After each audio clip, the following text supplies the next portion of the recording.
پچھلے آیت نمبر 111 سے ہی شروع ہو چکی تھی یہودیوں کی باتیں، جیسا کہ ہم لوگوں نے پچھلے ہفتے پڑھا تھا، جو ان لوگوں کے بارے میں تم خیر امت اخرجت للناس سے اس میں دیکھے تھے ہم لوگوں نے حدیثوں کے ذریعے سے کہ اللہ سبحانہ و تعالیٰ کی راہ میں جو برائی کا حکم دینا اور نیکی کا، امر بالمعروف اور نہی عن المنکر کا کام کرنا کتنا ضروری ہے. کہ نہیں کریں گے تو کیا ہے کہ سارے کے سارے ہی اگر نہیں کریں تو کیا ہے، ہر ایک پر فرض ہے کسی نہ کسی طرح سے یہ کام کا کرنا. اور اگر نہیں کریں گے تو پھر تم ایک وقت آئے گا کہ دعائیں مانگو گے اور اللہ تعالیٰ تمہاری دعائیں نہیں قبول کریں گے. پھر اس کے بعد ہم لوگوں نے پڑھا تھا یہودیوں کی چالوں کے بارے میں کہ وَتُؤْمِنُونَ وَلَوْ آمَنَ أَهْلُ الْكِتَابِ، اگر ایمان لے آتے اہل کتاب تو بہتر ہوتا ان کے لیے، لیکن ان میں سے چند لوگ ایمان لائے، باقی سب کی سب کیا ہے، فاسق ہیں. تو وہ تم کو کچھ بھی اذیت نہیں پہنچا سکتے، ہرگز بھی نقصان، سوائے کہ وہ جنگ کرے تم سے اگر تو منہ پیٹ پھیر کر کیا ہے پھر جائیں گے اور مدد نہیں کیے جائیں گے. پھر ان کے لیے ضربت علیہم الذلۃ اینما ثقفوا، کہ مار دی گئی ان پر ذلت جہاں کہیں بھی وہ پائے گئے، الا بحبل من اللہ، سوائے کہ جنہوں نے تھام لی اللہ کی رسی کو اور وہ پلٹے غضب کے ساتھ اللہ کی. تو یہ بہت لمبی ہسٹری ہے یہودیوں کی کہ کس طرح سے اللہ تعالیٰ نے ان کو ذلیل کیا. موسیٰ علیہ السلام کے زمانے سے ان کی ذلت شروع ہو چکی تھی کہ اپنے زمانے کے بہترین چوزن پیپل تھے، لیکن چونکہ ان لوگوں نے شرک شروع کر دیا، عزیر علیہ السلام کو بھیجا تو ان کو اللہ کا بیٹا بنا لیا، اور وہ تو اس لیے ان کو پر اللہ کی نافرمانی کی وجہ سے اتنی ذلت کہ ہر جگہ سے نکالے گئے، ہر جگہ سے ذلیل کیے گئے. اور آج بھی اگر ان کو کوئی بڑا سپر پاور اگر سپورٹ نہیں کرے تو ان کی کوئی بھی حیثیت نہیں ہے. تو دوسروں کے بل پر آج جو کچھ کر رہے ہیں فلسطین میں یا جہاں کہیں بھی، تو کوئی ان کا اپنا کچھ وجود نہیں ہے کہ دوسروں کے اس پہ اگر بڑے لوگ، بڑی کنٹریز ان کا سپورٹ کرنا بند کر دے تو آج بھی یہ ویسے ہی محتاج ہے اور ذلیل ہے. تو اللہ سبحانہ و تعالیٰ آگے ان میں سے ہی کچھ جماعت کی تعریف کر رہے ہیں کہ سبھی ایسے نہیں ہیں کہ فاسق اور فاجر اور اللہ کے نافرمان ہیں، بلکہ لیسوا سواء من اہل الکتاب امۃ قائمۃ یتلون آیات اللہ آناء اللیل وہم یسجدون. سب برابر نہیں ہے. یہ ہے اللہ تعالیٰ کی انصاف پسندی کہ یہ دشمن ہے تمہارے، ان کی چالیں تمہارے خلاف ہیں، ان کا سب کچھ ہے. وہ ساری چیز بتانے کے بعد کہ سب ایسے نہیں ہیں، بلکہ ٹھیک ہے اللہ ان کے اپنے کرتوت کی وجہ سے ان پر ذلت اور رسوائی ہوئی، مگر سبھی برابر نہیں. ان میں اچھے لوگ بھی ہیں. آج بھی جو یہودی مسلمان ہو رہے ہیں، اسلام کی خدمت میں مسلمانوں سے بڑھ کر کام کر رہے ہیں.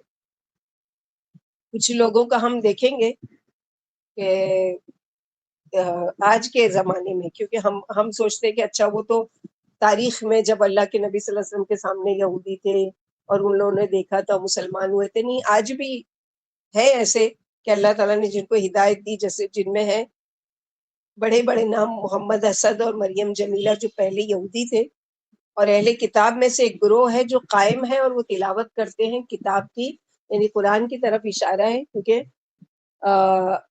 محمد اسد جو یہودی سے مسلمان ہوئے، قرآن کا ترجمہ بھی کیے، اور یہاں خاص طور پر رات کو قرآن پڑھنے یعنی تہجد کی طرف اشارہ ہے. یا مراد کہ رات کی گھڑیوں میں سوتے نہیں رہتے، بلکہ اللہ کی یاد میں رات گزارتے ہیں اور اس کے قرآن کی تلاوت کرتے ہیں، نمازوں میں بھی اور سجدہ کرتے ہیں. تہجد کی بہت زیادہ فضیلت ہے، اور یہ نماز ایسی ہے کہ اللہ تعالیٰ سے فرصت میں ملاقات کی اور دعا کی قبولیت کا پکا وعدہ ہے. اس میں نبی صلی اللہ علیہ وسلم کی سنت رہی ہے. اور فرض نماز کے بعد افضل نماز کیا ہے؟ تہجد کی نماز ہے. تو تھوڑا سا ہم تہجد کے بارے میں، کہ ہم لوگوں کو کیا ہے کہ اللہ تعالیٰ توفیق دیتے ہیں تو رمضان کے دن میں تراویح پڑھ لیتے ہیں یا تہجد پڑھ لیتے ہیں، لیکن عام دنوں میں ہمارا نہیں. جبکہ اللہ کے نبی صلی اللہ علیہ وسلم کا روز کا معمول تھا، اگر کسی سے ہم کو کوئی کام ہے، کوئی غرض ہے، تو اگر اس کے ساتھ ہم مطلبی پنا کریں گے، مثلا کام ہوگا تو اس سے ملیں گے، اور کام نہیں ہوگا تو پھر اس کو نہیں پوچھیں گے یا نہیں جائیں گے یا اس کی خیر خبر نہیں لیں گے، تو کیا وہ آئندہ دوسرے وقت میں ہمارے کام آئے گا؟ بھگا ہی دے گا نا کہ اپنا مطلب کے لیے یاد آتی ہے، یہ تو فون ہی نہیں اٹھائیں گے یا جو بھی ہے. تو اللہ سبحانہ و تعالیٰ تو مثل الاعلیٰ ہے کہ مصیبت نہیں بھی آئی ہے تو غرض کے لیے نہیں عبادت کرو راتوں کو اٹھ کے، بلکہ اگر تم کو غرض نہیں بھی ہے تو اللہ کو راضی کرو. کیا ہم کو غرض نہیں ہے؟ دنیا میں بھی ہم محتاج ہیں اللہ کے، اور سب سے زیادہ محتاج ہوں گے آخرت میں. تو اگر آسودہ رکھا ہے اللہ تعالیٰ نے ہم کو کہ دنیا میں ہم کو کوئی وہ مصیبت نہیں آئی ہے، کوئی مشکل نہیں آئی ہے جس کی وجہ سے ہم گڑ گڑا نہیں رہے اللہ کے سامنے اور مانگ نہیں رہے ہیں، تو یہ کیا آخرت کے لیے ہم کو ضرورت نہیں ہے اللہ تعالیٰ کی؟ ہم تو محتاج ہیں دنیا کے بھی اور آخرت میں. تو فرض نمازوں کے بعد سب سے افضل نماز تہجد کی نماز ہے. اور ابن مسعود رضی اللہ عنہ فرماتے یعنی اہل کتاب اور امت محمدیہ برابر نہیں ہو سکتے. ایک دفعہ اللہ کے رسول صلی اللہ علیہ وسلم عشاء کی نماز کے لیے دیر سے تشریف لائے. نمازی انتظار میں تھے. فرمایا تمہارے علاوہ تمام غیر مسلم اس وقت اللہ کے ذکر سے غافل ہے. اس پر اللہ تعالیٰ نے یہ آیت اتاری کہ سبھی برابر نہیں ہے، ان میں سے کچھ ایسے بھی ہیں جو رات کی گھڑیوں میں اللہ کی آیت پڑھتے. یہ آیتیں علماء اہل کتاب کے بارے میں جو مسلمان ہو گئے تھے اتری، جیسے عبداللہ بن سلام، اسد بن عبید، ثعلبہ بن شعبہ وغیرہ. یعنی کافر اہل کتاب اور مومن اہل کتاب برابر نہیں، کیونکہ مومن اہل کتاب اللہ کے حکم کے تابع دار اور شریعت محمدیہ صلی اللہ علیہ وسلم کے پیروکار ہے اور سیدھی راہ پر ہے. قائمتن یعنی سیدھی راہ پر قائم رہنے والی جماعت. ان کی عبادت و اطاعت کا یہ عالم ہے کہ راتوں کو اٹھ اٹھ کر نمازیں پڑھتے ہیں، گھنٹوں تہجد میں مصروف رہتے ہیں اور نمازوں میں قرآن کی تلاوت کرتے ہیں.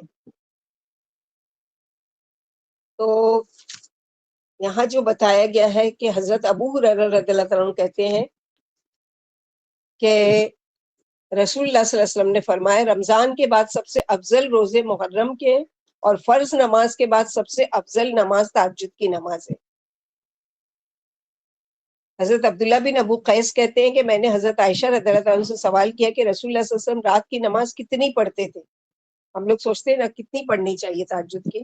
تو عائشہ رضی اللہ عنہ سے ایک صحابی ابو قیس ہیں، وہ سوال کرتے کہ آپ صلی اللہ علیہ وسلم تہجد کی نماز کتنی پڑھا کرتے تھے؟ حضرت عائشہ نے جواب دیا کبھی 4 نفل اور 3 وتر یعنی ٹوٹل 7، کبھی 6 نفل اور 3 وتر یعنی 9، کبھی 8 نفل اور 3 وتر یعنی 11، کبھی 10 نفل اور 3 وتر یعنی 13. آپ صلی اللہ علیہ وسلم کی رات کی نماز 7 سے کم اور 13 سے زیادہ نہیں ہوتی تھی. 100 رکعت کا کہیں ثبوت نہیں ملتا کہ بڑی رات آ جائے اور 100 رکعتیں پڑھ لو اور اس نفل میں یہ کر لو وہ کر لو. نہیں، آپ صلی اللہ علیہ وسلم کی طرح پڑھ سکتے ہیں. اب سورہ بقرہ شروع کیے، قرآن کی سب سے بڑی آیت، وہ ختم ہوئی. آل عمران شروع کیے 4 ساڑھے 4 پارے تک، وہ ختم کیے، پھر سورہ نساء شروع کر دیے. ایسی پڑھ سکتے ہیں ہم؟ نہیں پڑھ سکتے. تو کم از کم 2، اللہ کی توفیق سے اگر 7 رکعت، 8 رکعت نہیں، 4 رکعت نہیں، 6 رکعت نہیں، تو 2 رکعت تو پڑھی جا سکتی ہے نا کہ رات کو کم از کم آدھا گھنٹے پہلے اٹھے 2 رکعت تحیۃ الوضو، 2 رکعت تہجد کی نماز سے تھوڑی طویل سورہ جو بھی یاد ہو اس کو پڑھ کے سجدوں میں خوب دعا مانگ کے اور اس کے بعد 3 وتر پڑھ لو. یہ روزانہ قیام اللیل کا ثواب لکھا جائے گا. نماز تہجد میں رسول اللہ صلی اللہ علیہ وسلم کا اغلب معمول 8 رکعت نفل اور 3 وتر، یعنی زیادہ تر آپ نماز کیسی پڑھتے تھے کہ 8 رکعت نفل پڑھتے تھے تہجد کی اور 3 وتر کی.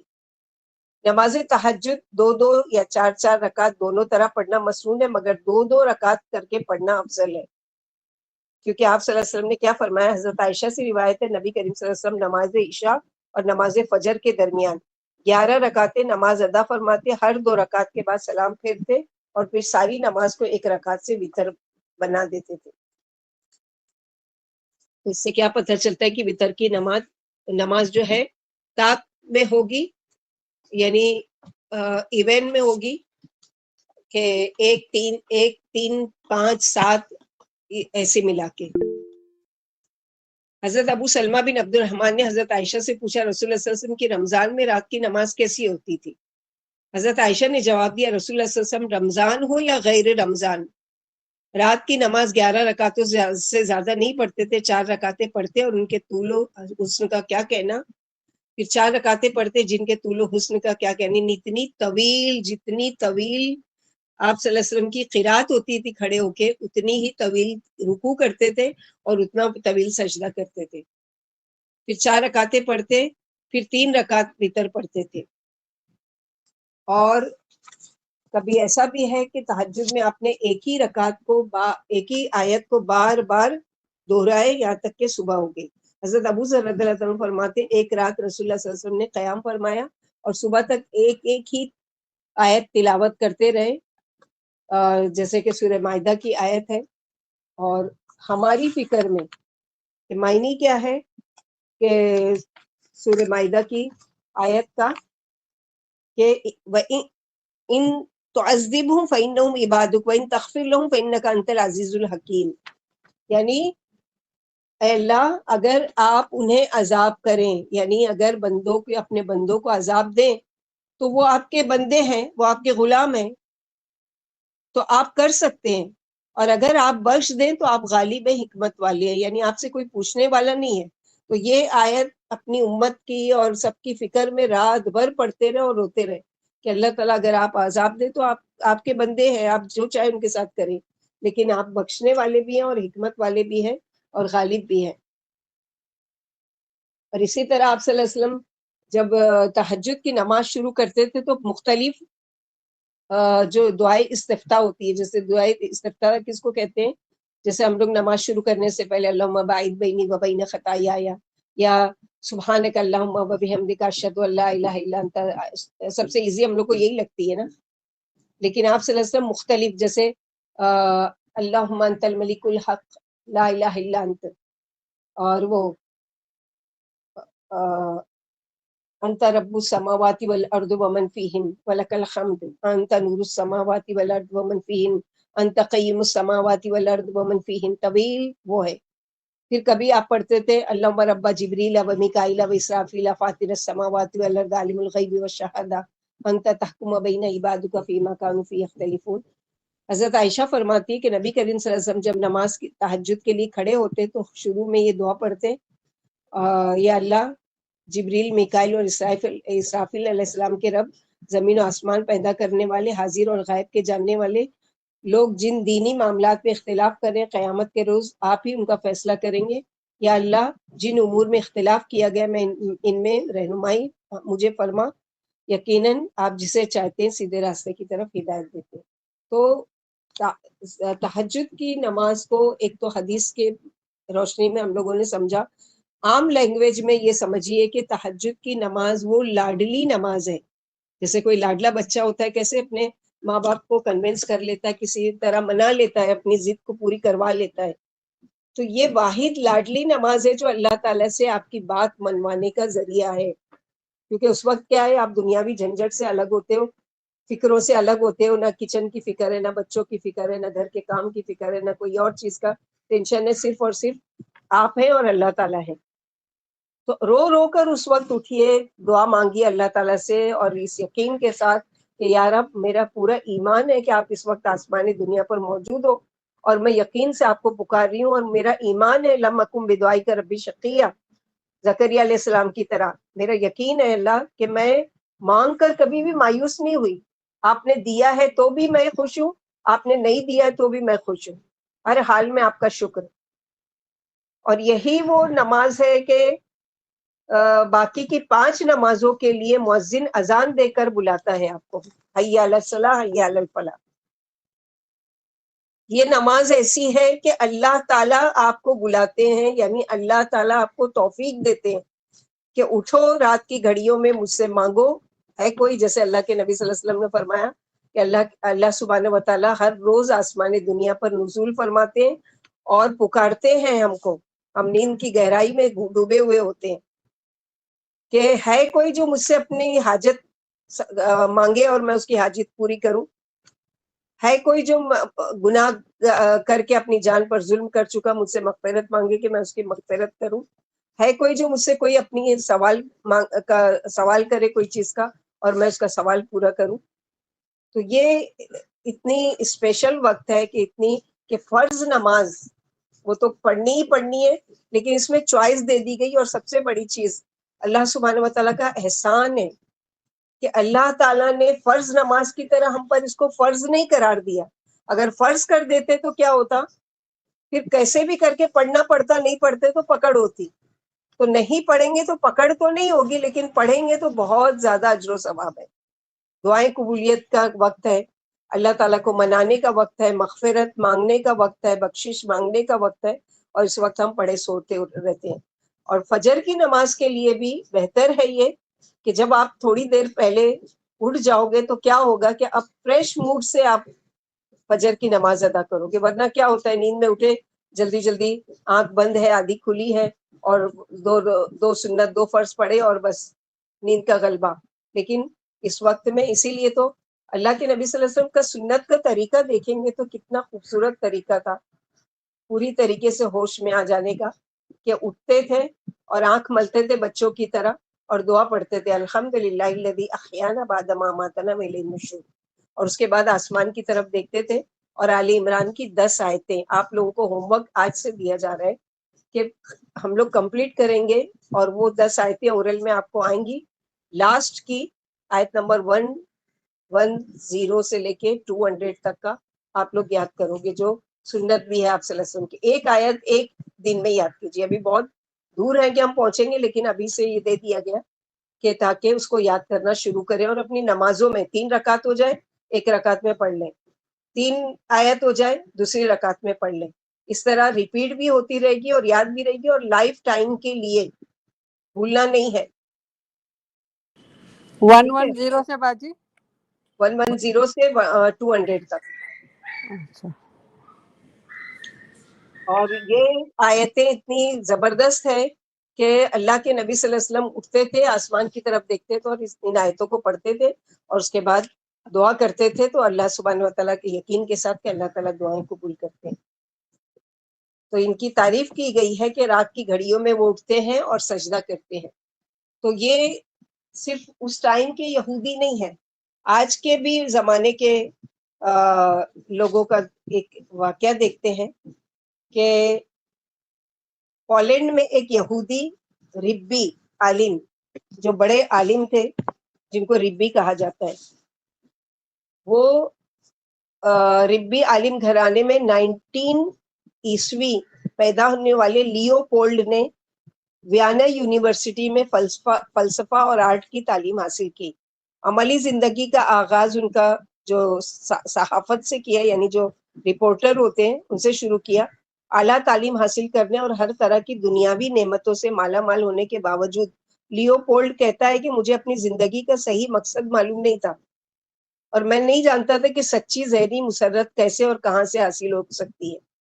بار بار احساس ہوتا کہ ہم کسی اندھے جنگل میں محو سفر ہیں, جہاں درندوں کا خوف بھی لاحق ہے اور منزل کا سراغ لگانا بھی نامعلوم ہے. میں نے پہلی بار عیسائیت کا مطالبہ کیا, یعنی کرسچینٹی کا, اسے سمجھنے کی کوشش کی, مگر بہت جلد مایوسی کا سامنا کرنا پڑا کہ عیسائیت جو ہے وہ جسم, روح اور عقیدہ اور عمل کے درمیان افسوسناک تفریق کی حامل ہے, جو اس زمانے کے انسانوں کی رہنمائی کرنے سے قاصر ہے. 1922 عیسوی کے اواخر میں جرمن کے ایک اخبار نے لیو پولڈ کو مڈل ایسٹ یعنی مشرق وسطی کا نمائندہ مقرر کر دیا, جہاں اسے اسلام کا مطالعہ کرنے کا موقع میسر آیا. لیو پولڈ کہتا ہے کہ قرآن مجید کا مطالعہ کرتے ہوئے میرے سامنے اسلام کی ایسی مکمل تصویر آ گئی جس نے مجھے حیرت زدہ اور مدہوش کر دیا. روح اور مادے کی یکساں اہمیت, عقل کی کار فرمائی, پیغمبر اسلام کی بھرپور روحانی, معاشرتی, سیاسی زندگی اور اسلام کا بین الاقوامی مزاج دیکھ کر اسلام کے لیے میرا استقرار مزید بڑھ گیا, اور شوق بڑھ گیا کہ میں اور کچھ اسلام کے بارے میں جانوں. سپٹمبر 1926 میں ایک رات میں اپنی بیوی کے ساتھ جو یہ ہوتی ہے نا بلٹ ٹرین وغیرہ, زمین دوست جو ٹرین ہوتی ہے بلٹ ٹرین وغیرہ, میں سفر کر رہا تھا. جو میرے سامنے کی سیٹ پر ایک جوڑا بیٹھا ہوا تھا, لباس اور ہیرے کی انگوٹھیوں سے بہت مالدار نظر آ رہا تھا, لیکن چہرے اطمینان اور مسرت سے خالی تھے. وہ بہت شکل سے غمزدہ اور بہت جیسے بدنصیب ایسے لگ رہے تھے. میں نے ڈبے میں نظر گھما کر دیکھا, ہر شخص بظاہر خوشحال تھا, لیکن ہر شخص کے چہرے پر ایک چھپا ہوا جو تھا علم وہ جھلک رہا تھا. میں نے اس احساس کا ذکر اپنی بیوی سے کیا تو اس نے بھی یہ کہہ کر میری تائید کی کہ واقعی یوں لگتا ہے کہ یہ لوگ جہنم کی زندگی گزارے، یعنی شکل و صورت سے اور حلیے سے تو بڑے مالدار لگ رہے ہیں، لیکن ایسا لگ رہا ہے کہ جیسے بہت اذیت بہت تکلیف میں یہ گزار رہا کر رہے ہیں. جب گھر واپس آیا تو میز پر یعنی ٹیبل پر قرآن مجید کا نسخہ رکھا ہوا تھا. میری نگاہ اچانک اس کے نکلے ہوئے صفحے پر پڑ گئی جس پر یہ آیت لکھی تھی، الہاکم التکاثر حتی زرتم المقابر کلا سوف تعلمون. پورا ترجمہ، تم لوگوں کو زیادہ کی ہوس کی دوڑ نے غفلت میں ڈال دیا یہاں تک کہ تم قبر تک پہنچ گئے. ہرگز درست نہیں ہے، عنقریب تمہیں اس کا انجام معلوم ہو جائے گا. پھر سن لو، ہرگز نہیں، عنقریب تمہیں اس کا انجام معلوم ہو جائے گا. تو پھر تم سے سوال کیا جائے گا. میں ایک لمحے کے لیے گمسم ہو گیا. میرے ہاتھوں میں جنبش تھی. میں نے اپنی بیوی کو آواز دی اور کہا، دیکھو کیا یہ اس صورتحال کا جواب نہیں ہے جو کل رات ہم نے ریل میں دیکھی تھی؟ ہمیں ہمارے سوالوں کا جواب بھی مل گیا اور بہت سے متعلقہ شکوک و شبہات بھی ختم ہو گئے. ہم نے سوچا کہ یہ کتاب اللہ ہی کی نازل کردہ ہے جو 1400 سال پہلے محمد صلی اللہ علیہ وسلم پر نازل کی گئی تھی، جس میں ہمارے اس پیچیدہ اور مشینی دور کی ٹھیک ٹھیک تصویر پیش کر دی گئی ہے. اب مجھے یقین ہو گیا کہ قرآن مجید کسی انسان کی تصنیف نہیں ہے. انسان لاکھ سمجھدار، حکیم اور دانا صحیح، مگر وہ 1400 سال پہلے اس عذاب کی پیشن گوئی نہیں کر سکتا جو آج لوگوں کے ساتھ ہو رہا ہے. دوسرے ہی روز میں برلن میں مسلمانوں کی انجمن کے صدر کے پاس گیا اور کلمہ شہادت پڑھ کر اسلام قبول کر لیا. یونانی زبان میں لیو شیر کو کہتے ہیں، لہٰذا میرا نام محمد اسد تجویز کیا گیا. یہ وہی محمد اسد ہیں جو اپنے علم اور عمل کی وجہ سے بعد میں علامہ محمد اسد کہلائے، جنہوں نے ایک انتہائی دقیق اور قابل قدر کتاب لکھی ہے، روڈ ٹو مکہ، جس کو بے شمار لوگوں نے پڑھ کر ان کو ہدایت نصیب ہوئی. تو بہت سے لوگوں کے واقعات ہیں، لیکن ان میں سے ہم 2 لوگوں کے ہی دیکھیں گے. جیسے کہ ایک اور یہودیہ ہے جو پولی این امریکہ میں پیدا ہوئی، کیمیکل انجینئرنگ میں ڈگری حاصل کی، عملی زندگی اختیار کی. تو ایک روز کسی مسلمان پڑوسی نے قرآن مجید کا ایک انگلش ٹرانسلیشن اس کو پڑھنے کے لیے دیا. پولی این نے یہ کتاب لے کر شیلف پر رکھ دی. کبھی کبھار اسے دیکھ لیتی. قرآن مجید میں انبیاء کے واقعات دیکھ کر پولی این کو قرآن مجید سے دلچسپی پیدا ہوئی. پولی این کہتی ہے کہ ایک روز میں معمول سے زیادہ کام کر کے تھکی سی تھی. قرآن مجید کا مطالعہ کرنا شروع کر دیا. سورہ مزمل پڑھ رہی تھی، جس کے آخر میں 2 بار یہ بات ارشاد فرمائی گئی تھی کہ جب تم تھکے ہو تو جتنا قرآن آسانی سے پڑھ سکتے ہو پڑھ لیا کرو. میں اس وقت چونکہ تھکی ہوئی تھی، خیال آیا کہ اب مجھے بھی آرام کرنا چاہیے اور مزید قرآن نہیں پڑھنا چاہیے. خود قرآن بھی تو یہی کہہ رہا ہے کہ میں نے قرآن بند کر دیا، مگر بستر پر لیٹے لیٹے خیالات کا تاتا بانتا بن گیا. عجیب کتاب ہے. اگر تم تھکے ہوئے تو قرآن اتنا پڑھو جتنا آسانی سے پڑھ سکتے ہو. تھکاوٹ کے باوجود میں نیند نہیں حاصل کر سکی. ایک ہلچل سی میرے اندر مچی ہوئی تھی. اب قرآن مجید سے ایک کشش پیدا ہو گئی اور مجھے احساس ہونے لگا کہ اسلام ایک زندہ مذہب ہے. ایک روز میں نے معمول کے مطابق قرآن اٹھایا، سورہ مومنون کی آیت تلاوت شروع کی اور یہ آیت پڑھی میں نے، وَلَقَدْ خَلَقْنَا الْإِنسَانَ مِنْ سُلَالَةٍ مِنْ طِينٍ ثُمَّ جَعَلْنَاهُ نُطْفَةً. انسان کی پیدائش کے بارے میں بتایا گیا کہ پہلے ہم نے اس کو مٹی سے بنایا، پھر اس پر مٹی کو کے یعنی جو گارا تھا اس کو ایک محفوظ جگہ ٹپکی ہوئی بوند میں تبدیل کیا، پھر اس بوند کو لوتھڑے کی شکل دی، پھر لوتھڑے کو بوٹی بنایا، پھر بوٹی کی ہڈیاں بنائی، پھر ہڈیوں پر گوشت چڑھایا، پھر میں نے اسے ایک مخلوق پیدا کر دی. بس اللہ تعالیٰ کی ذات بابرکت ہے جو سب سے بہتر ہے. سورہ مومنون آیت نمبر 12-14. عجیب و غریب تمانیت کی کیفیت محسوس ہوئی. یہ تو وہی بات ہے جو سائنس آج بتا رہی ہے کہ بچوں کی تخلیق اسٹیپ بائی اسٹیپ ایسے ہوتی ہے، جبکہ محمد صلی اللہ علیہ وسلم نے 1400 سال پہلے یہ بات بتا دی تھی.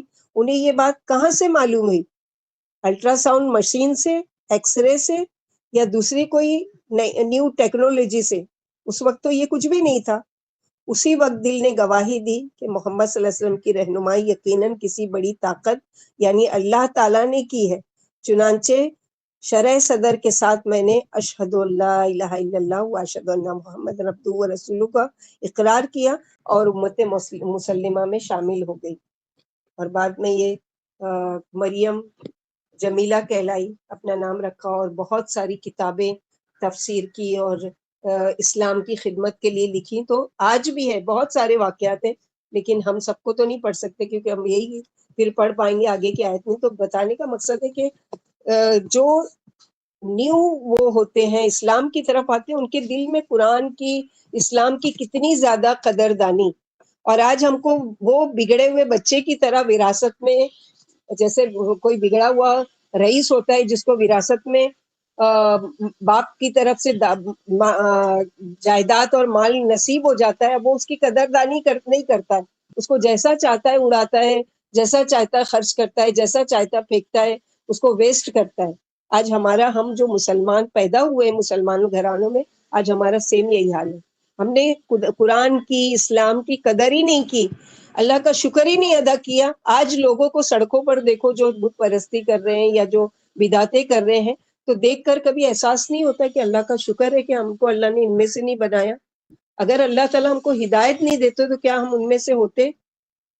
کیا ہم ان میں نہیں ہوتے کہ ان کی طرح سڑکوں پر ہوتے اور شرک اور وہ کرتے ہوئے دنیا سے جاتے اور پھر ہمیشگی والی آخرت کے نقصان میں ہوتے؟ تو آج ہمارے لیے آنکھ کھولنے کی کہ اگر یہ فری گفٹ ملا ہے نا اللہ تعالیٰ کی طرف سے، تو اس کی قدردانی کیجیے. یہ جو ہمارے ہاتھ میں قرآن ہے، یہ ہمارے ہاتھ میں جو کتاب ہے، یہ اللہ سبحانہ و تعالیٰ کی بہت بڑی نعمت ہے جس پر اللہ کا بہت زیادہ شکر کرنا چاہیے.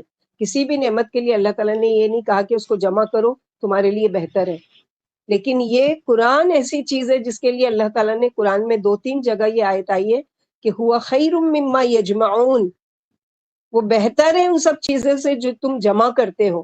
سوچ لو ہم کیا کیا جمع کرتے. کسی کو بینک بیلنس رکھنے کا شوق ہے، کسی کو سونا بنانے کا شوق ہے، کسی کو کپڑے بنانے کا شوق ہے، کسی کو برتن سجانے کا شوق ہے، کسی کو گھر کی سجا ہوا شوق ہے.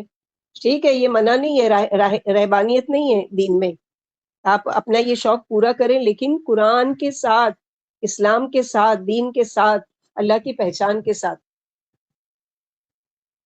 اور ان کی تعریف آگے کی جا رہی ہے کہ وہ تو رات کی گھڑیوں میں سجدہ کرتے ہیں، قیام کرتے ہیں، اللہ کی ذات پر ایمان رکھتے ہیں، حق پر ایمان لاتے ہیں. یؤمنون باللہ والیوم الآخر ویأمرون بالمعروف وینہون عن المنکر ویسارعون فی الخیرات واولئک من الصالحین. وہ اللہ پر ایمان لاتے ہیں، یوم آخرت پر ایمان لاتے ہیں، وہ نیکی کا حکم دیتے ہیں اور برائی سے روکتے ہیں، نیکی کے کاموں میں جلدی کرتے ہیں. کیونکہ مریم جمیلہ نے یہودی ہونے کے بعد جب مسلمان ہوئی تو 11 کتابیں لکھی صرف اسلام کے ڈیفنس کے لیے. محمد اسد کی، جو ابھی ہم لوگوں نے دونوں کی واقعہ پڑھا، محمد اسد کی کتابیں ٹرانسلیشن اور اسلام کی تقویت کے لیے کوشش، ایسے لوگ ہیں صالحین، نیک لوگوں کی تعریف کی اللہ تعالیٰ نے. تو کیا کوالٹی ان میں ہوتی ہے کہ تہجد گزار ہوتے ہیں، اللہ پر اور یوم آخرت پر ایمان رکھتے ہیں، اور امر بالمعروف اور نہی عن المنکر، یعنی جو ٹیسٹ ان لوگوں نے چکھ لیا اسلام کا، اب ان کو اتنا مزہ آیا اس میں کہ وہ اپنے تک رکھنا نہیں چاہتے اس ٹیسٹ کو. اب کیا کرنا چاہتے ہیں؟ اس ٹیسٹ کو آگے بڑھانا. اگر ہم کو بھی اللہ تعالیٰ نے یہ قرآن کا ٹیسٹ کروا دیا ہے اور ہمارا دل اس میں لگنے لگا ہے اور ہم کو اس کی باتیں اچھے لگنے لگی ہے، تو ہم کو اس کو اپنے تک روک کر نہیں رکھنا ہے، بلکہ لوگوں تک، جہاں تک ہماری آواز جا سکتی ہے، جہاں تک ہماری استطاعت ہے، وہاں تک ہمارے اوپر ذمہ داری بنتی ہے کہ ہم کیا کریں، اس کو آگے پہنچانے والے بنیں.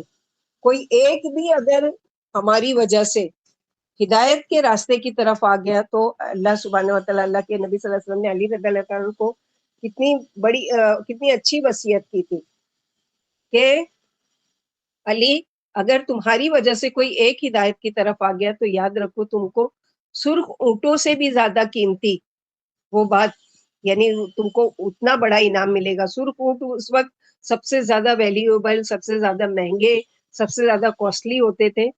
جیسے کہ آج کے دور میں اگر کوئی مہنگی سے مہنگی مرسیڈیز کار آپ کو انعام میں ملے گی، اگر کسی کو آپ نے ہدایت کی طرف بلا دیا، یا پھر آپ کو جو بھی مہنگی سے مہنگی جو ہو سکتی ہے کوئی بھی چیز، ڈائمنڈ کا سیٹ ملے گا یا وہ ملے گا، تو یہ ساری چیزیں تو مل بھی گیا تو کیا کریں گے، چھوڑ کر ہی جائیں گے نا. لیکن جو اجر میں ملے گا اس کی وجہ سے اللہ سبحانہ و تعالیٰ کے، اس کو تو ساتھ میں لے کر جائیں گے. تو ساتھ میں لے جانے والی اور ہمیشہ رہنے والی چیزیں بہتر ہیں، یا وہ جو جس کو وقتی طور پر استعمال کیا جائے اور بعد میں وارثوں کے لیے چھوڑ دیا جائے. ہم خود جج کریں کہ کون سی چیز بہتر ہے. تو یہاں پر تعریف کی گئی ہے یعنی ان کا اللہ پر اور قیامت پر ایمان ہے، تبلیغ میں سرگرم عمل رہتے ہیں اور نیک کاموں میں اڑ کر پہنچتے ہیں. ساریوں یعنی وہی ساریون فی الخیرات، یعنی اڑ کر تیزی سے، یہ نہیں کہ سستی کاہلی سے ہاں بس اتنا ہی کر سکتے ہیں ٹھیک ہے، نہیں، کوشش کرتے ہیں اور میں کیا کروں اور کیا کروں اس کے لیے. یہی صالحین ہے، یہی اصلاح کرنے والے جن کا بیان اس سورت کے آخر میں سورہ آل عمران میں بھی آئے گا 199 میں، وَإِنَّ مِنْ أَهْلِ الْكِتَابِ لَمَن يُؤْمِنُ بِاللَّهِ، اس میں بھی آئے گا. تو ان کی تعریف کی ہے اللہ تعالیٰ نے، وَمَا يَفْعَلُوا مِنْ خَيْرٍ فَلَن يُكْفَرُوهُ وَاللَّهُ عَلِيمٌ بِالْمُتَّقِينَ. اور جو کچھ بھی یہ کریں گے ان کی ناقدری نہیں کی جائے گی. ان کی کیا ویلیو ہے؟ یہ تو پہلے یہودی ہوتے تھے، چاہے وہ کچھ بھی تھے، یعنی یہ کہ اچھا یہ تو پہلے یہ تھے اور وہ تھے، نہیں، چاہے وہ کچھ بھی تھے، لیکن اب وہ ایمان لے آئے. اب ان کی قدردانی اللہ تعالیٰ ایسی کر رہے ہیں کہ ان کے پچھلے سارے گناہوں کو نیکیوں میں کنورٹ کر دے رہے ہیں، اور آگے نیکیوں کی قدردانی ہو رہی ہے، اور آگے ان کو مزید چانس مل رہا ہے کہ وہ اور زیادہ اس میں پکے ہو جائیں. مگر جب وہ ایمان لائے اور تقوی والے بن جائیں تو اللہ کی نگاہ میں یہ کیا ہے، اللہ تعالیٰ بہترین علیم بالمتقین. اللہ تعالیٰ جانتے ہیں کہ کون متقی ہے، کون پرہیزگار ہے، کون ہے جو اللہ تعالیٰ کی بات کو ماننے والا ہے، اور کون ہے جو اللہ تعالیٰ کی بات کا انکار کرنے والے ہیں. اسی وجہ سے فرمایا گیا کہ اللہ ان کی کوئی نیکی برباد نہیں کریں گے اور انہیں پورا پورا ثواب دیا جائے گا، کیونکہ اللہ نیکوکاروں کے حالات سے خوب آگاہ ہیں. اس سے کسی عامل کا کوئی عمل پوشیدہ نہیں، اور نہ وہ کسی نیک عمل کرنے والے کا عمل ضائع کرتے ہیں. اور اس سے اپوزٹ وہ لوگ، ان الذین کفروا لن تغنی عنہم اموالہم ولا اولادہم من اللہ شیئا واولئک اصحاب النار هم فیہا خالدون. بے شک وہ لوگ جنہوں نے کفر کیا، ایک ایسے گروہ کی تعریف کرنے کے بعد ان کے بارے میں کہ جنہوں نے کفر کیا، اگر ان کو یہ گمان ہے کہ ان کا یہ مال اور اولاد اللہ کے ہاں کچھ بھی کام آئیں گے.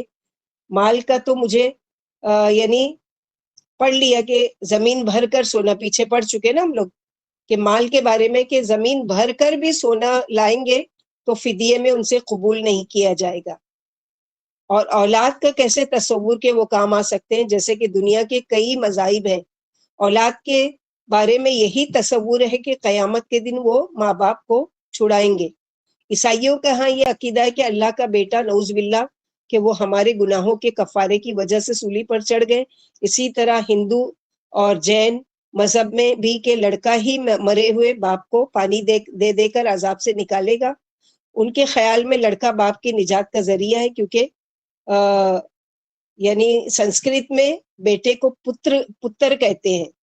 تو پتر اسی لیے کہتے ہیں کہ یہ وہ باپ کو پت یعنی جہنم سے نجات دلانے کا ذریعہ بنے گا، اسے جہنم سے چھڑانے والا بنے گا. تو پتر پنجابی میں بھی کہتے ہیں کہ پتر یعنی اللہ تعالیٰ فرماتے ہیں یہ سب تمہاری من گھڑت باتیں ہیں، کوئی بیٹا اپنے باپ کو اللہ کا عذاب سے بچانے والا نہیں ہے. اگر ایسا ہوتا تو سوچ لو کہ جس کے بیٹے نہیں ہے تو پھر کیا وہ بغیر قصور کے جہنم میں ڈال دیا جائے گا؟ تو ایسا نہیں ہے. اپنے تمام اعمال لے کر جو آدمی خود آئے گا وہ اس کے لیے، کیونکہ کفر کے ساتھ تو جنت حرام ہے، وہ ہمیشہ جہنم میں رہیں گے، چاہے ان کے اولاد بھلے سے ایمان والے ہو گئے اور نیکوکار ہو گئے، لیکن وہ کچھ بھی کام نہیں آنے والے. تو یہ اللہ سبحانہ و تعالیٰ نے یہاں دنیا میں ہی کلیئر کر دیا.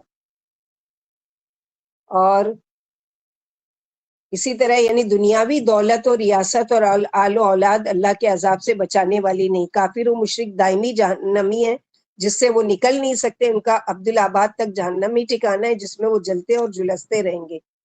لیکن ہم خوش نہیں ہو کہ چلو ہم تو کافر نہیں ہیں، ہماری اولاد اور ہمارے مال کا کام آئیں گے. تو یاد رکھیے کہ یہ مال کی محبت، جیسے بہت سے لوگ ایسے ہیں نا کہ جاب یا بزنس یا اس میں اس قدر مصروف ہوتے ہیں کہ اگر ان کو پوچھو کہ آپ کی پھر نماز کا، یعنی اپنا ٹائم جب گناتے صبح سے لے کے رات تک ہم اتنے بزی، ایک منٹ کا بھی ہم کو فرصت نہیں ملتی، ان سے پوچھو کہ نماز پھر کب پڑھتے ہو، تو خاموش، ٹائم ہی نہیں ہے نماز پڑھنے کا. تو کیا یہ مال جو کمانے کی ہوس ہے، کیا یہ ان کو اللہ تعالیٰ کے عذاب سے چھڑائیں گے جب فرض نماز کے بارے میں اللہ کے یہاں سوال کیا جائے گا؟ یا بعض لوگ ہیں اپنے بچوں کی محبت میں، کچھ نہیں تو بیچارے معصوموں کو جو ابھی پیدا ہوئے ہیں، یہ پیشاب کر دیا، کیوں نماز نہیں پڑھے؟ وہ پیشاب کر دیے نا، تو کیسے اب نماز پڑھیں؟ تو کیا آپ کے پاس اللہ تعالیٰ نے 1 2 3 جوڑا اور ایکسٹرا نہیں دیا کہ آپ بدل کر پڑھیں؟ یہ ایکسکیوز نہیں چلے گا، بلکہ یہی بچہ پکڑ کر اللہ کے سامنے کھڑا کرے گا، میری ماں سے پوچھو کیا میں نے منع کیا تھا کہ میری وجہ سے نماز نہیں پڑھے؟ تو یہ ساری ہماری اپنی، جو ہمارا دل چاہتا ہے اس میں ساری چیزوں کو ہم ہٹا کے وہ کام کر لیتے ہیں، اور جو چیز کو ہمارے دل نہیں چاہتا اس میں ہم ہیلے بہانے کرتے ہیں. جاب کی وجہ سے میں نماز نہیں پڑھ سکتا، اور بزنس میں اتنا مصروف ہو کہ میرے قرآن کے لیے ٹائم نہیں ہے، اور یہ اولادیں ہیں اس میں اتنی مصروف ہوں کہ ان سے ہی فرصت نہیں ملتی کہ میں کچھ پڑھوں، کچھ سیکھوں، کچھ کروں. تو یاد رکھو کل کو یہ تمہارے کچھ بھی کام نہیں آئیں گے. کل کو آ کے کھڑے نہیں ہوں گے مال اور اولاد کے، یا رب آپ میری ماں کو، میرے باپ کو بخش دیجئے، ان لوگوں نے اپنی پوری زندگی میرے پیچھے کھپا دی تھی، آج ان کو بخش دیجئے. کوئی نہیں آنے والا. یوم یفر المرء من اخیہ وامی وابی وصاحبتی وبنی لکل امرئ منہم یومئذ شأن یغنی. تو آج آنکھ کھول لو، آج اپنے آپ کو اللہ تعالیٰ کے لیے فارغ کرو کہ وقت نکالنا ہے اس کتاب کو سیکھنے اور سکھانے کے لیے اور اس کو آگے بڑھانے کے لیے، کہ کہیں بھی کوئی ایکسکیوز نہیں چلے گا. اس کا مطلب یہ نہیں کہ اپنی ذمہ داریوں کو چھوڑو، گھر بار چھوڑو، کھانا پکانا چھوڑو، اولادوں کو چھوڑو کہ چھوڑو ان کو کہ ہمارے جب کام نہیں آئیں گے تو ہم ان کی خدمت کیوں کریں. نہیں، ان کی خدمت کرنا آپ کی ذمہ داری ہے، اور اس ذمہ داری کو نبھاتے ہوئے ہی یہ کام کرنا ہے، تبھی تو امتحان ہے. ورنہ سب کچھ چھوڑ کر اگر وہ کوئی یہی کام کر لے، مثلا یہ کہ ایک شخص ہے اس کو کچھ بھی وہ نہیں ہے، اب وہ رات دن عبادت میں لگاتا ہے، اس کا زیادہ ثواب ہے یا جو مشقت سے وہ کام کرتا ہے؟ مثلا ایک کے پاس پیسہ ہے 1000 روپیہ، اب لاکھوں کا کروڑ پتی ہے، اگر اس میں سے وہ 1000 نکال دے رہے تو اس کی بڑی بات نہیں ہے. بڑی بات کس کے لیے ہے؟ کہ جس کے انکم ہی 1000 ہے اور اس کا خرچے 1000 سے زیادہ ہے، اور اس کے باوجود بھی وہ 100 روپیہ 10 روپیہ 5 روپیہ مشکل سے نکال رہا ہے، تو اجر کس کا ہوگا زیادہ اللہ کی نظر میں؟ اس کا جس نے مشکل سے مشقت سے یہ کام کیا. تو کبھی بھی اپنے آپ کو یہ نہیں سوچنا کہ میں بیچاری اور میں گھر میں اتنی مصروف اور میرے پاس ٹائم نہیں ہے، میں کیسے ٹائم نکالوں. نہیں، اللہ کا شکر ادا کرتے ہوئے. اگر آپ شکوہ کرتے ہیں نا تو یہ اللہ کی ناشکری ہے. اللہ کا شکر ادا، اللہ تعالیٰ آپ نے توفیق دی کہ میں اپنی ذمہ داریوں کو پورا کرنے کے بعد میں اس کام کو کر پا رہی ہوں. یہ آپ کا شکر ہے. اللہم لک الحمد کلہ ولک الشکر کلہ والیک یرجع الامر کلہ. جتنا شکر کریں گے نا اس پر اللہ تعالیٰ اور توفیق دیں گے مزید اس کی طرف آنے کی، اس کو سیکھنے کی، اس کو سمجھنے کی، اور اس کے گہرائی کو. اور پھر آپ کو انٹرسٹ کے ساتھ ساتھ ٹیسٹ بھی آنے لگے گا کہ اور کیا میں قرآن کے بارے میں سنوں، اور کیا قرآن کے بارے میں پڑھوں، اور کیا قرآن کے بارے میں جانوں، کہ کتنا میں اس میں غور و تدبر کروں، تو اس میں دل لگانے کی کوشش کروں. مثل ما ينفقون في هذه الحياة الدنيا كمثل ريح فيها سر أصابت حرث قوم ظلموا أنفسهم فأهلكته وما ظلمهم الله ولكن أنفسهم يظلمون. مثال اس چیز کی جو وہ اس دنیا میں خرچ کر رہے ہیں. کون لوگ؟ یہی یہود و نصارہ، مشرکین، کافرین، اپنے مذہب کی تبلیغ و تعلیم کے لیے پوری زندگی لگا رہے ہیں. اس کی مثال ایک ہوا کی طرح ہے. یعنی یہ جو اسلام کو چھوڑ کر جس مذہب کے لیے بھی محنت کر رہے ہیں، جس مذہب کے لیے بھی پھیلانے کی کوشش کر رہے ہیں، ان کی مثال اللہ تعالی نے دی ہے کہ ایک ہوا کی طرح ہے جس میں پالا ہو. پالا یعنی سخت ٹھنڈک، سردی میں اولا جو گرتا ہے تو اولا کیا کرتا ہے؟ کھیتیوں کو تباہ و برباد کر دیتا ہے. یا شعلے یعنی جو ایسی ہوا گرم لو والی کہ جس سے گھاس پھوس اور درخت جل کے کوئلہ ہو جاتے ہیں. جو جا پکڑے ایسی قوم کی کھیتی کو اور ہلاک کر دی. یعنی انہوں نے بڑی محنت کر کے خوب کوشش کی، بہت مال لگایا، لیکن چونکہ ایمان نہیں تھا اس لیے سارے کا سارا باغ جل گیا. اس کا ان کو اس کوشش کا آخرت میں کوئی اجر نہیں، اس لیے کہ ایمان کے بغیر صدقہ خیرات قبول نہیں ہوتا.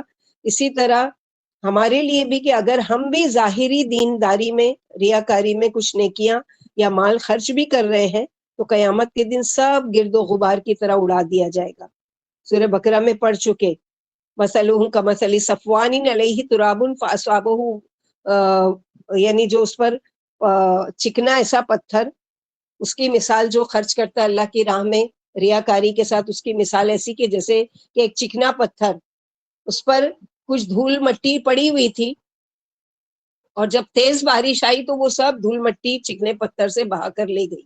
اسی طرح کچھ اس نے نیکیاں کی لیکن اس میں ریاکاری تھی، دکھاوا تھا، شہرت تھی، اللہ کو راضی کرنے کے علاوہ کسی اور کی نیت تھی، وہ سارا دھل کے صاف ہو گیا اور قیامت کے دن کچھ بھی ریکارڈ میں موجود ہی نہیں ہے. تو کیا ظلم کیا انہوں نے کہ ایمان لائے؟ اگر یہ اصلاح کر لیں تو یہ کامیاب ہو سکتے ہیں. تو اللہ سبحانہ وتعالیٰ کہ وما ظلمهم اللہ ولکن انفسهم یظلمون، ہم نے ان پر ظلم نہیں کیا. تو اس آیت میں کافروں کے رفع و عام کے کاموں میں، یعنی جو دین کے کاموں میں خرچ کی مثال ہے یا صدقہ و خیرات وہ کرتے ہیں، سر سواد را، سر سے سخت ٹھنڈ یا اولے یا پالا یعنی ٹھنڈی آگ مراد ہے، کیونکہ انتہائی ٹھنڈ خصوصاً کھیتوں اور پھلدار درختوں کو آگ کی طرح جلا کر ختم کر دیتی ہے. جب فصل پک کر تیار ہو گئی اور کاٹنے کا وقت قریب آ پہنچا تو ایسی پالے والی یعنی سخت سردی والی ہوا چلی کہ تمام فصل جل کر ڈھیر ہو گئی.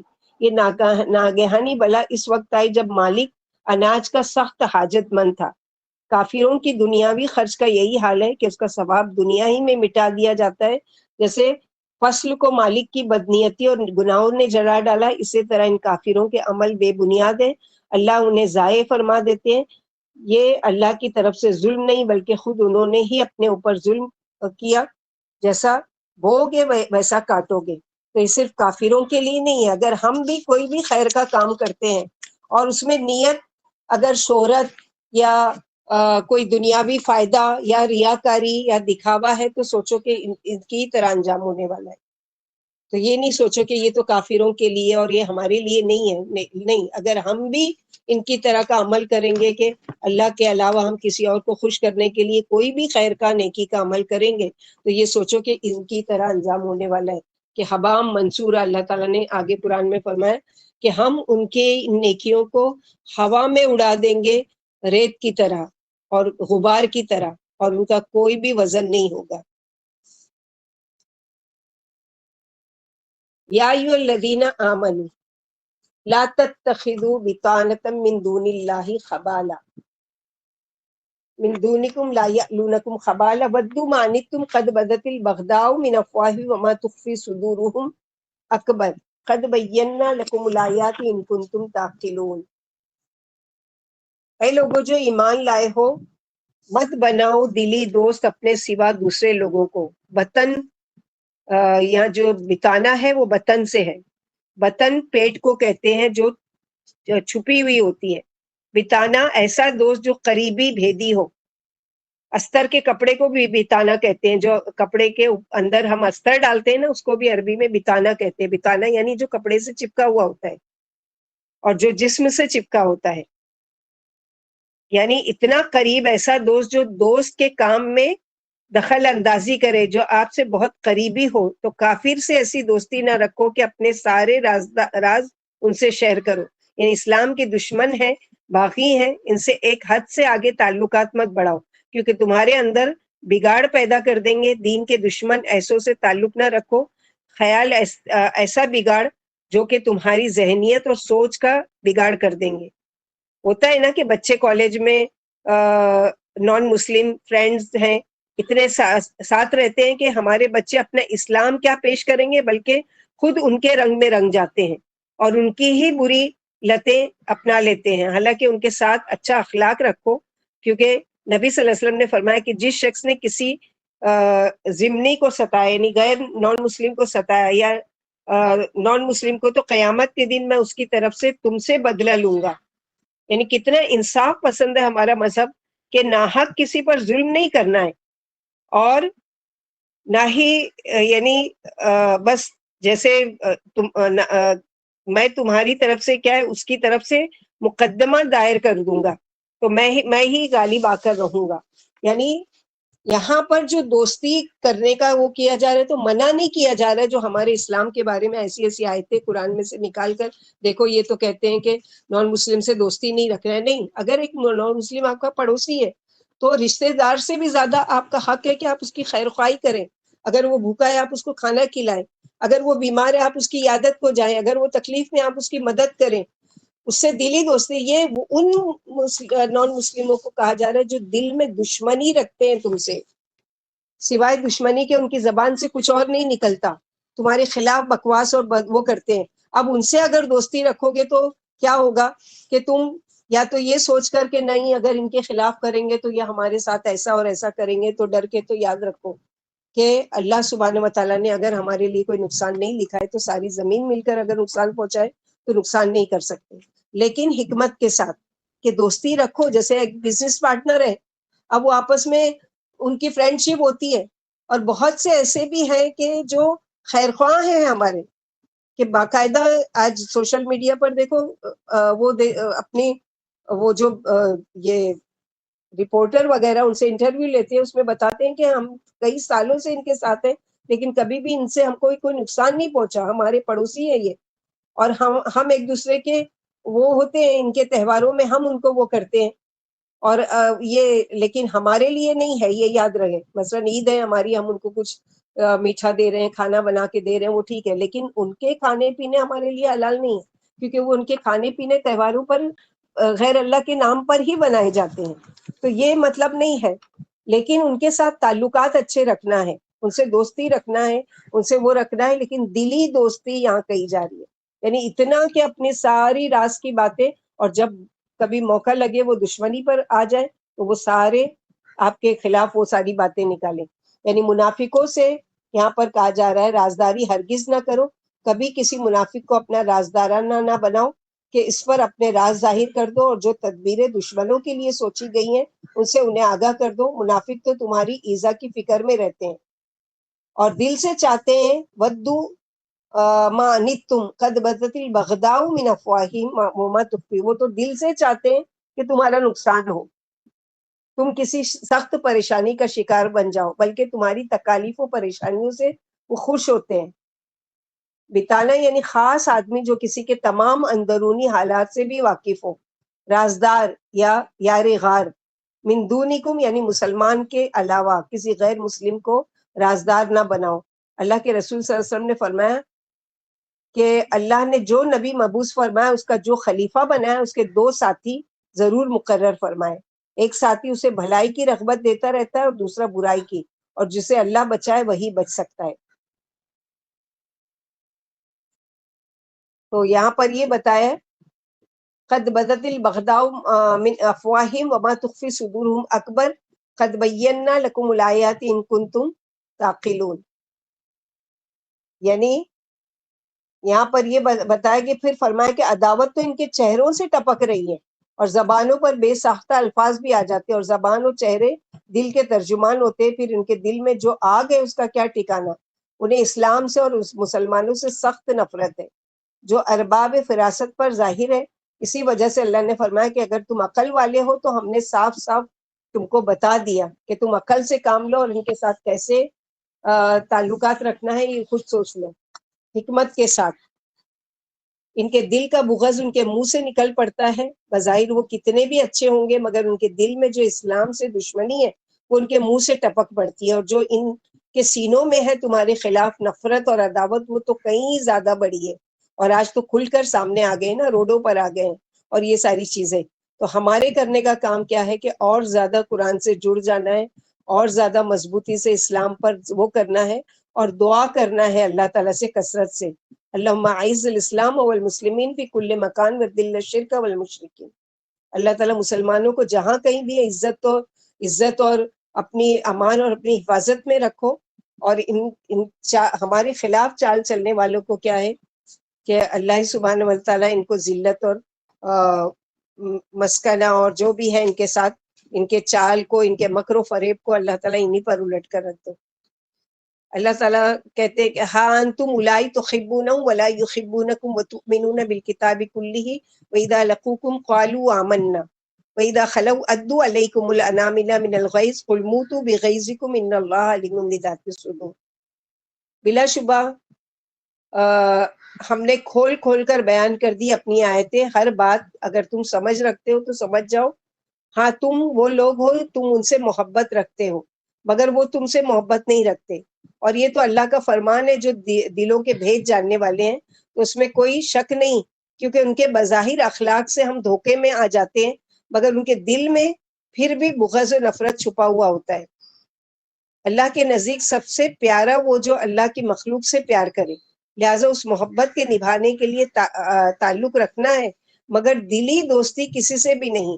اور تم سب کتابوں پر ایمان لاتے ہو، تورات، زبور، انجیل، قرآن، سب پر ایمان لاتے ہو، لیکن ان کا ایمان نہیں ہے ان تمام چیزوں پر. یعنی تمہارے دل میں کوئی بغض نہیں ہے، تم تو قرآن کے جیسا ان کو کیونکہ اللہ کی کتاب سمجھ کر مانتے ہیں نا. تو یہاں پر یہی بتایا کہ یعنی کیا تم منافقوں کو محض ان کے ظاہری اسلام پر دوست سمجھ رہے ہو، حالانکہ وہ تمہیں نہ دل سے دوست سمجھتے ہیں اور نہ دنیاوی دکھاوے ہی کے لیے تمہارا تو ان کی کتابوں پر ایمان ہے، اور ایک بات میں بھی تردد نہیں، لیکن وہ سارا قرآن جھٹلاتے ہیں. یعنی تم تو ساری کتابوں کو مانتے ہیں اور یہ سارے کے سارے قرآن کا انکار کرتے ہیں اور اس کی ایک بات بھی نہیں مانتے. جب یہ تمہاری کتاب کو نہیں مانتے تو ان کی بنسبت تمہیں ان سے دشمنی رکھنے کا زیادہ حق ہے. منافق ظاہر میں تو دوستیاں بگاڑتے ہیں اور باطن میں جڑیں کاٹنے کی فکر میں رہتے ہیں. سامنے ایمان و محبت سے جتاتے ہیں اور پیچھے غیبت، کفر اور عداوت ان کا تنہائی میں. تو یہ حال ہوتا ہے کہ جلن اور غصے کے مارے انگلیوں کو کاٹ لیتے، جیسے وَإِذَا خَلَوْا وَإِذَا لَقُوكُمْ قَالُوا آمَنَّا وَإِذَا خَلَوْا أَدُّوا عَلَيْكُمُ الْأَنَامِلَ مِنَ الْغَيْظِ قُلْ مُوتُوا بِغَيْظِكُمْ إِنَّ اللَّهَ عَلِيمٌ بِذَاتِ الصُّدُورِ. یعنی سامنے تو بہت وہ کہ جب ملاقات کرتے تم سے تو کہتے ہیں کہ ہم بھی ایمان لائے ہیں تاکہ تم کو خوش کر دیں، تمہیں راضی کر کے اپنا مطلب پورا کر سکے. اور جب تنہائی میں ہوتے یعنی کس طرح سے خوش کرتے تھے کہ منافقین تھے مدینے میں، وہ آپ صلی اللہ علیہ وسلم کے ساتھ باجماعت نماز بھی ادا کرتے تھے، سب کا دیکھی دیکھا تھوڑا بہت مال بھی خرچ کر دیتے تھے، اور سب کی شرما حضوری میں کہ نہیں جائیں گے تو مدینے میں اب کون بچا ہے، یا تو معذور لوگ کوئی بچے ہیں یا عورتیں بیٹھی ہیں یا بچے ہیں، تو اگر ہم نہیں جائیں گے تو ہم کو طعنہ سننے ملے گا کہ یہ کیا. جیسے آج کے دور میں کہتے ہیں نا چوڑیاں پہن لو، تو یہ کیا چوڑیاں پہن کے گھر میں بیٹھنے والے لوگ ہیں. تو شرما حضوری میں چلے جاتے تھے، لیکن اکیلے میں ان کے دل میں بغض ہوتا تھا اور کہیں نہ کہیں زبان سے ان کے ظاہر ہوتا تھا. اور ان سب کا سردار کون تھا؟ منافقین کا سردار جو ان کو بہت بھڑکایا کرتا تھا، اور جس کا بیٹا اسلام قبول کر کے باپ کے ہی خلاف یعنی اللہ کے نبی صلی اللہ علیہ وسلم کی دفاع کیا تھا.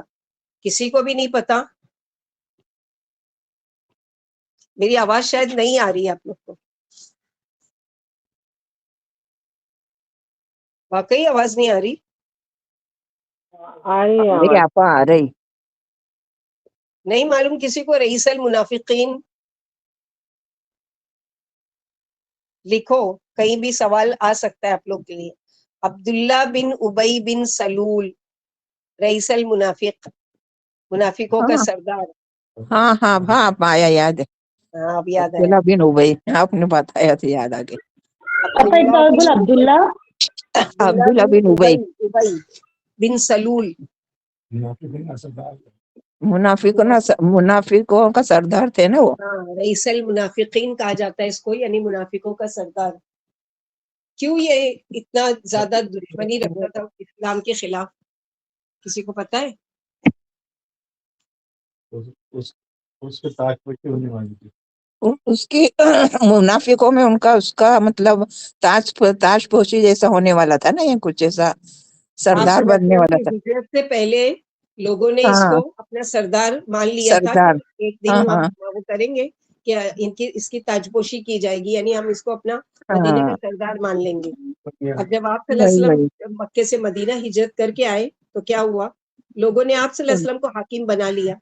اس کی وہی غصے میں اب یہ دیکھا دیکھی مسلمان تو ہو گیا کہ نہیں ہوتا ہوں تو یا تو مدینے سے نکال دیا جاؤں گا، یا جزیہ دینا پڑے گا، یا مسلمانوں کے سامنے ذلیل ہونا پڑے گا.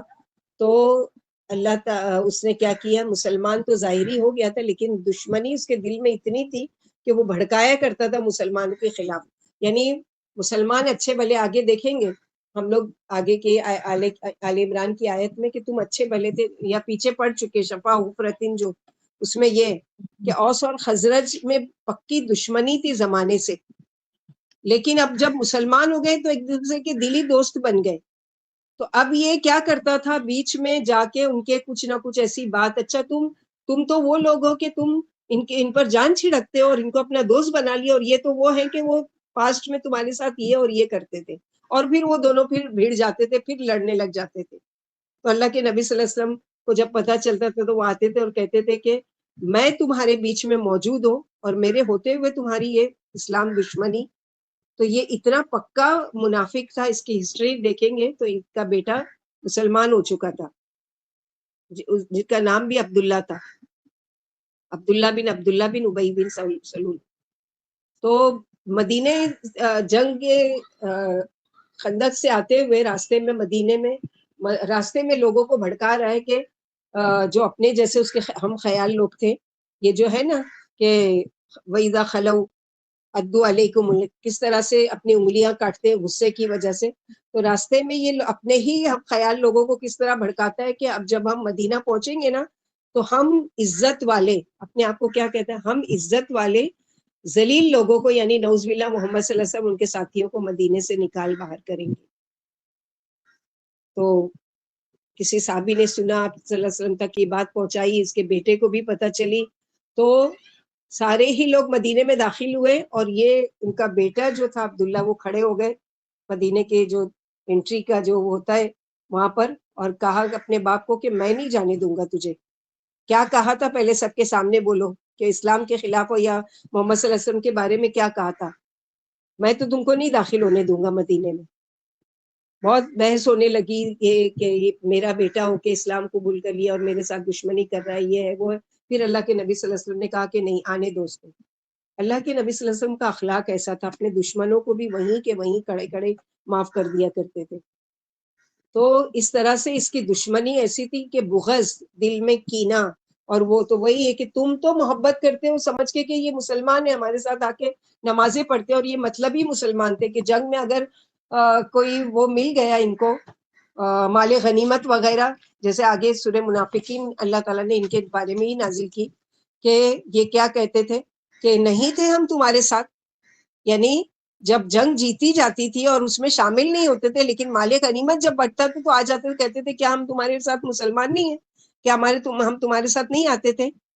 اور جب جان کی اور مال کی وہ لگانا پڑتا تھا تب ہیلے بہانے کرتے تھے کہ ہمارے گھر اکیلے ہیں، ہمارے بیوی بچے اکیلے ہیں، ان کا کون خیال رکھے گا، اور یہ اور وہ. تو اللہ سبحانہ وتعالیٰ تو ان کے دلوں کے بھید بھی جانتے ہیں، انہوں علیم بذات الصدور، اللہ سبحانہ وتعالیٰ بہتر جانتے ہیں. تو یہ کیا کرتے ہیں کہ جلن اور غصے کے مارے انگلیوں کے پور چبا ڈالتے ہیں. یہ محاورہ انتہائی غصے کے لیے استعمال کیا جاتا ہے. پھر فرمایا تم اپنے غصے اور حسد کی آگ میں جل بھون کر مر جاؤ، مسلمانوں کا کیا بگاڑو گے، اللہ تو ان پر اپنی نعمت پوری فرما کر رہیں گے اور اپنا دین غالب کر کے رہیں گے. اللہ دلوں کے حالات سے خوب واقف ہے، اسے معلوم ہے کہ تمہارے دلوں میں کیسی آگ بھڑک رہی ہے، بغض و حسد کی کیسی کیسی چنگاریاں اڑ رہی ہیں، اور کینوں کے کیسے کیسے شعلے اٹھ رہے ہیں. اللہ تمہیں دنیا میں بھی تمہاری اس دل کی آگ کا بدلہ دیں گے، تمہاری امیدیں خاک میں ملا کر تمہیں انگاروں پر لٹائیں گے، اور آخرت کا عذاب تو ہے ہی تمہارے لیے. تمہاری دلی آگ کے بدلے جہنم کی آگ تیار ہے، جس میں تم ہمیشہ ہمیشہ جلتے بنتے رہو گے، اور نہ اس سے بچ سکو گے اور نہ کہیں بھاگ کر ہی جا سکو گے. آگے سورہ نساء اس کے بعد ہم لوگ کی شروع ہو رہی ہے، جس میں ہم پڑھیں گے کہ منافقوں کی سزا کیا ہے؟ من درکل اسفلی من النار، جو آگ کا سب سے نچلا، جیسے بولتے ہیں نا، جیسے پتیلی یا اس کا جو تلوا ہوتا ہے یا پیندا جو ہوتا ہے نیچے، اس میں کیا ہوتا ہے؟ بریانی یا جو بھی رکھے نیچے جل جاتی ہے نا، بیچ والا تو خالی گرم ہوتا ہے اور وہ ہوتا ہے، اوپر والا تھوڑا گرم، لیکن نیچے بالکل جل جاتا ہے. تو ان کو سزا سب سے زیادہ اسی لیے ملے گی.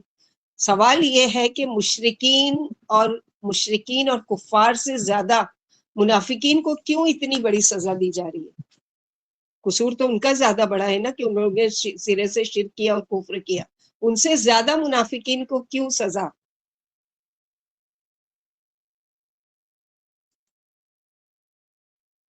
بتائے گا کوئی؟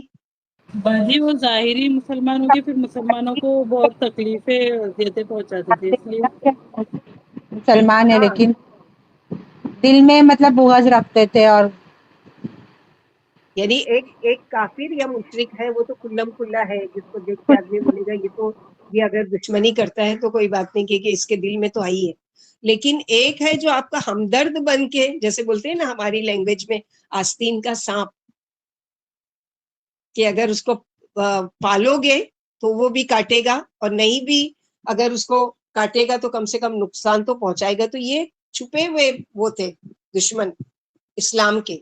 ایک تو ہے جنہوں نے کھلم کھلا انکار کر دیا، ہم مانتے ہی نہیں اللہ کو، اللہ کے رسول کو، اللہ کی کتاب کو، لیکن یہ دعویٰ کرتے تھے کہ ہم مانتے ہیں. سورہ بقرہ کی فرسٹ پارے میں پڑھ چکے، یاد ہے؟ وَإِذَا لَقُوا الَّذِينَ آمَنُوا قَالُوا آمَنَّا وَإِذَا خَلَوْا إِلَىٰ شَيَاطِينِهِمْ قَالُوا إِنَّا مَعَكُمْ إِنَّمَا نَحْنُ مُسْتَهْزِئُونَ. ہم تو ان کا مذاق کر رہے تھے. ان کے ساتھ مذاق کیسا ہوگا قیامت کے دن؟ پتہ ہے کہ سب اپنے اپنے نور کی روشنی میں پلسرات پار کر رہے ہوں گے. یہ جب چلنا شروع کریں گے سب کے دیکھا دیکھی، تو ان کی آگ کبھی جلے گی کبھی بجھ جائے گی. جیسا ان کا ایمان تھا، کبھی ایمان تھا، کبھی ایمان سے پھر جاتے تھے، کبھی دل میں بغض. تو جیسا ان کی ایمان تھا دنیا میں، ویسے کبھی آگ، تھوڑی لائٹ جل رہی ہے، چلے، پھر بجھ گئی، پھر کھڑے رہ گئے، پھر جلے، پھر ان سے کہیں گے ایمان والوں سے، کیا دنیا میں ہم تمہارے ساتھی نہیں تھے؟ آج ہم کو تھوڑی سی وہ کرو، یا پھر یہ ہے کہ ہمارے لیے تھوڑی سی لائٹ دے دو تاکہ ہم اس میں تمہارے سہارے سے گزر سکیں. اسی لیے اللہ تعالیٰ نے ہم کو دعا سکھائی نا، ربنا اتمم لنا نورنا واغفر لنا انک علی کل شیء قدیر. اللہ تعالیٰ اپنا نور ہم پر تمام کرنا اس دن، جس دن ان کے ساتھ یہ مذاق کیا جائے گا. اللہ یستہزئ بہم ویمدہم فی طغیانہم یعمہون، کہ اپنی اندھیروں میں، اپنی بغض میں، اپنی دشمنی میں وہ ٹٹولتے پھریں گے. اس دن ان کے لیے کوئی والی اور مددگار نہیں ہوگا. اللہم لا تجعلنا منہم. اسی لیے اللہ کے نبی صلی اللہ علیہ وسلم ہمیشہ دعا صحابہ کرام کو بھی سکھاتے تھے، ہم کو بھی پڑھنا چاہیے. اللہم طہر قلبی من النفاق وعملی من الریا ولسانی من الکذب والعیون من الخیانہ فانک تعلم ما تخفی الصدور والخائنۃ العیون. 4 بڑے گناہ جس کی وجہ سے ساری نیکیاں لوگوں کی ضائع ہو جاتی ہے. منافقت، زبانی مسلمان اور دل سے مسلمان نہیں. اور کیا ہے؟ ریاکاری، کوئی کام نیکی کا کر بھی لیتے ہیں تو لوگوں کے دکھاوے کے لیے. اور آنکھوں کی خیانت. اور اس کے علاوہ کیا ہے؟ طاہر قلبی من النفاق وعمل من الریا واللسانی من، ہاں، زبان کا جھوٹ زبان کا، اور آنکھوں کی خیانت. یہ 4 ایسے کبیرہ گناہ کے جس کی وجہ سے کیا ہے؟ اللہ تعالیٰ دلوں کے بھید جانتے ہیں، اور اس کے مطابق اللہ تعالیٰ اس کے پکڑ کریں گے. اللہم احفظنا منہم. آگے کی آیت ہے ان تمسسکم حسنۃ تسؤہم وان تصبکم سیئۃ یفرحوا بها وان تصبروا وتتقوا لا یضرکم کیدہم شیئا ان اللہ بما یعملون محیط. اور اگر کوئی بھلائی تم کو چھو بھی جائے تو ان کو بری لگتی ہے دلوں میں حسد کی وجہ سے، اور اگر تمہیں کوئی تکلیف پہنچے تو وہ خوش ہوتے ہیں، تمہارا مذاق اڑاتے ہیں. ان کی خباثت تو اللہ نے کھول کھول کر بیان کر دی. مگر نصیحت کی ایمان والوں کو ان کے اس رویے پر اگر تم صبر کرو اور تقوی اختیار کرو تو بدلے میں اللہ سے ڈرو گے تم، تو تمہارا کچھ بھی برا نہیں کر سکیں گے وہ. تو ان کی کوئی بھی چال تم کو نقصان نہیں دے سکے گی. اس کی منافقت، چال اور بغض سے بچنے کے 2 ہتھیار مسلمانوں کو دیے جا رہے ہیں. کیا کرنا ہے؟ کہ صبر کرنا ہے اور تقوی اختیار کرنا ہے. کیونکہ اگر ان کے یعنی کچھ بدلے میں کرتے ہیں ان کے ساتھ، اور اس کرنے میں چاہے کہ ان کا ہاتھ ہو اور الزام مسلمانوں پر، جیسے ہوتا ہے نا کہیں پر وہ کچھ خود کیا اور آج الزام کیا لگا رہے ہیں کہ مسلمانوں نے یہ کیا. تو یہ ان کی اسلام دشمنی شروع سے ہی چلی آ رہی ہے. تو اس کے لیے کیا کرنا ہے؟ ایسے اس میں اللہ سے مدد، اللہ کا تقوی اور صبر. یعنی جب فتح و فراخی اور وسعت اور عزت و عظمت مسلمانوں کے قدم چومتی ہے، یعنی جنگ جیت جاتے تھے، مال غنیمت مل جاتا تھا، عزت اور وقار کے ساتھ لوٹتے تھے، تو منافقوں کے دل پر سانپ لوٹنے لگتے تھے اور مسلمانوں کی عزت انہیں ایک آنکھ نہیں بھاتی تھی. برعکس اس کے جب وہ اللہ نہ کرے تنگی، پریشانی اور جنگ میں شکست اور ہزیمت کا شکار ہو جاتے تھے تو یہ مارے خوشی کے پھولے نہیں سماتے تھے اور خوشی سے چراغا کرتے تھے. اللہ مسلمانوں کو ہدایت فرماتے ہیں کہ تم بے فکر رہو، صبر سے کام لو، اللہ سے ڈرتے رہو اور اللہ پر ہی بھروسہ رکھو. ان کی مکاریوں اور چال بازیوں سے محفوظ رہو گے. ان کی مکاریاں انہی پر اللہ تعالیٰ الٹ دیں گے اور تمہارا کچھ نہیں بگاڑ سکیں گے. تمہارے یہ تمام دشمن اللہ کی قدرت کے دائرے میں گھرے ہوئے ہیں اور اللہ ان کا ایک ایک عمل گھیرے ہوئے ہیں. جو کچھ اللہ کو منظور ہوتا ہے وہی ہوتا ہے، جس کا اللہ پر بھروسہ ہوتا ہے اللہ اسے کافی ہوتے ہیں. آنے والی آیت میں جنگ احد اور جنگ بدر کا بیان ہے، جس میں مسلمانوں کا امتحان ہوا اور مسلمانوں منافق میں امتیاز ہو گیا، یعنی کھل کر سامنے آگے کہ واقعی سچے مسلمان کون ہیں اور واقعی میں منافق کون ہے. تو آج کے دور میں جو ہمارے ساتھ ہو رہا ہے اس کے لیے کرنے کے کام کیا ہے کہ اللہ کی ذات پر یقین، توکل اور بھروسہ، صبر سے کام لینا ہے، اللہ کی مدد کا کام لینا ہے. بعض دفعہ ہم لوگوں کے دل میں یہ خیال آتا ہے نا کہ اتنا ظلم ہو رہا ہے اور اللہ تعالیٰ کیوں نہیں اپنی فوری بھیج رہے ہیں مدد. تو اللہ تعالیٰ نے تو پہلے ہی بتا دیا نا کہ ہم نے ان کے لیے ایک وقت مقرر کر رکھا ہے. وقت سے پہلے کبھی کسی قوم کی ہلاکت یا اس کا وہ نہیں کیا جاتا، ان کو ایک ڈھیل دی جاتی ہے، ایک مہلت دی جاتی ہے. اگر وہ نہیں ہے تو دو نقصان ہیں، یا تو ان سے ہدایت کی توفیق ہی چھن جاتی، یعنی پلٹ کر خیر کی طرف آ جائیں یا توبہ کر لیں، یہ بھی ان سے نعمت چھن گئی. دوسری چیز یہ ہے کہ ان کے اس کرتوت کی وجہ سے اور زیادہ اللہ کے ہاں پکڑ کے مستحق ہو جاتے ہیں. تو ہمارے کرنے کا کام کیا ہے کہ وَإِن تَصْبِرُوا وَتَتَّقُوا لَا يَضُرُّكُمْ كَيْدُهُمْ شَيْئًا. آج کے جو حالات ہیں اس میں ہمارے لیے کرنے کے دو کام ہیں: اللہ تعالیٰ کا تقوی، اللہ تعالیٰ سے خوب رو کر دعا، اپنی اصلاح اور صبر، اور اللہ سے مدد. جہاں کہیں بھی ایسی مشکل والے حالات نظر آئے یا مشکل کوئی خبر سنے یا پھر اپنی شکست کی یا اپنی ستائے جانے کی یا اپنی ذلت کی، تو حسبنا اللہ نعم الوکیل، حسبنا اللہ نعم الوکیل. یا رب آپ ہمارے لیے کافی ہو، آپ ہی بہترین کارساز ہو. اللہ تعالیٰ آپ ہی، اور صرف اپنے لیے نہیں کہ اللہ کا شکر ہے میں اپنے گھر میں ٹھیک ہوں، میرے بچے ٹھیک ہیں، میرے شوہر کے گھر میں صحیح سلامت ہے، سب کچھ ہے. نہیں، کسی بھی مسلمان بہن یا بھائی کے بارے میں اگر وہ ہے تو کم از کم ان کے حق میں دعا کریں کہ یا رب میں وہاں تک تو نہیں پہنچ سکتی لیکن کم سے کم میں دعا ان کے حق میں کروں کہ اللہ تعالیٰ ان کی مشکل کیا پتہ وہ قبولیت کی گھڑی اور آپ کی دعا ان کے حق میں قبول ہو جائے اور اللہ تعالیٰ کی فوری مدد ان کے لیے آ جائے، تو ہم کم از کم ان کے یہ تو کام آ سکتے ہیں نا. تو اللہ سبحانہ و تعالیٰ سے دعا ہے کہ اللہ تعالیٰ ہم لوگوں کو کہنے سننے سے زیادہ عمل کی توفیق عطا فرمائے. آپ لوگوں کے پارے جلد سے جلد یہ پیپرز بھیجیے پلیز، جلد سے جلد، تاکہ چیک کر کے آپ لوگوں کو یا تو رکھ کر جمع کر کے ایک ساتھ بھیجیں گے یا جیسا بھی پاسبل ہوگا، یا کوئی آ کے لے سکتا ہے تو لے سکتے ہیں انشاءاللہ بسم اللہ، لیکن بھیجنے کی کوشش کیجیے سارے لوگ. اور یہ اللہ سے دعا کہ ربنا تقبل منا انک انت السمیع العلیم وتب علینا انک انت التواب الرحیم. سبحان ربک رب العزۃ عما یصفون وسلام علی المرسلین والحمد للہ رب العالمین. سبحانک اللہم وبحمدک اشہد ان لا الہ الا انت استغفرک واتوب الیک. السلام علیکم ورحمۃ اللہ وبرکاتہ.